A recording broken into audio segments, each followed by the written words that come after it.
อ้าวสบายดีพี่น้องป้องไปมื้อนี้เป็นมื้อที่สองการมุงหลังคาเพื่อนใหม่การสิลอง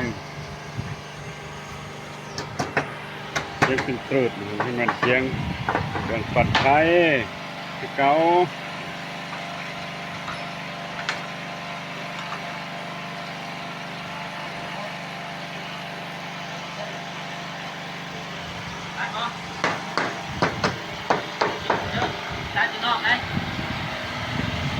จะตัดแผ่นมุงเพื่อ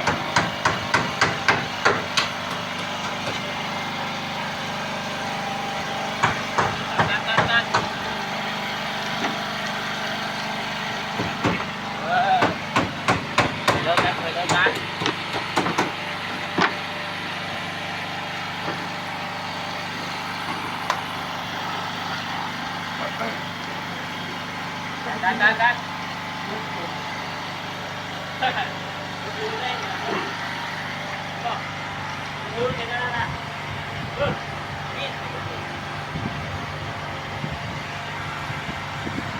สร้างอัตเปือบ่ถือดูแล้วดูแล้วจักพี่นะดูนั่งรัดมันเริ่มเพิ่นแล้วหมดจักแผ่นและกระเบื้องนี่หมด200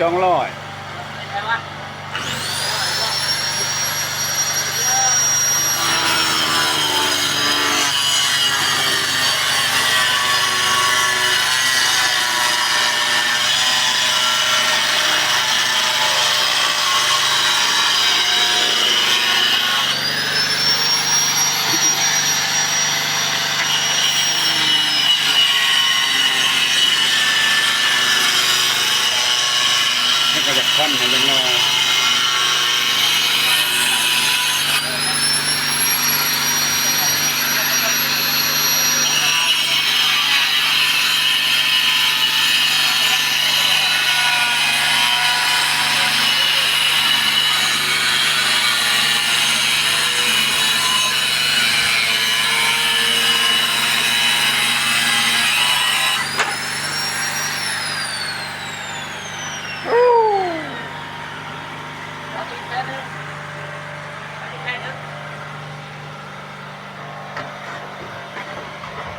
มันกุ้มเ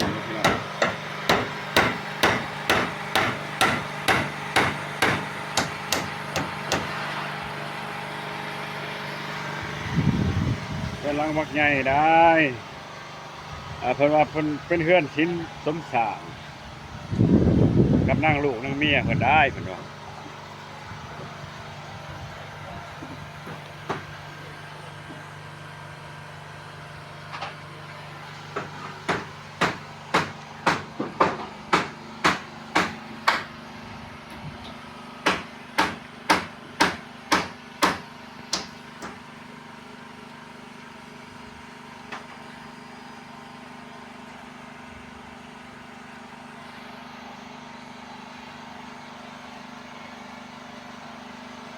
อันนี้ก็ก้อนอิฐก้อนดินจี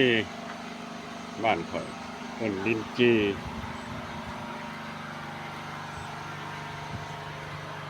ลงแล้วครับมันจะก่อแล้วก็อยู่ได้โบก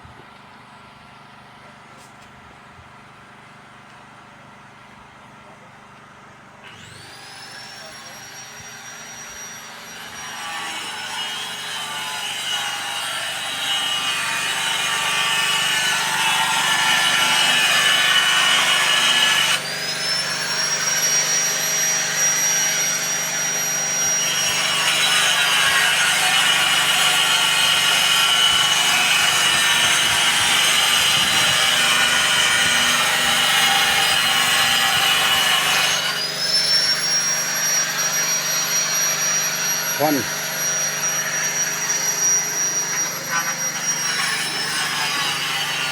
อยู่กันหน้าเพิ่น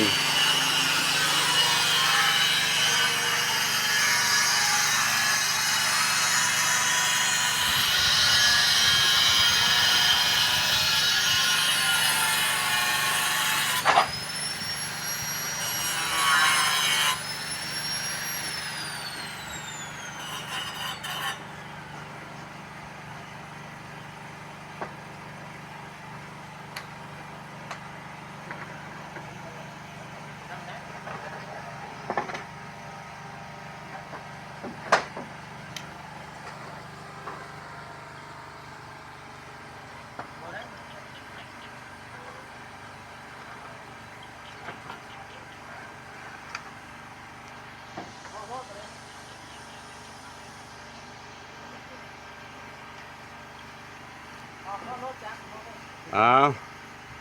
ขอบอกขอบใจพี่ๆน้องๆสุขคนเด้อที่เขาเบิ่งเขาชมเป็นกำลังใจพามาเบิ่งจันสิร้อง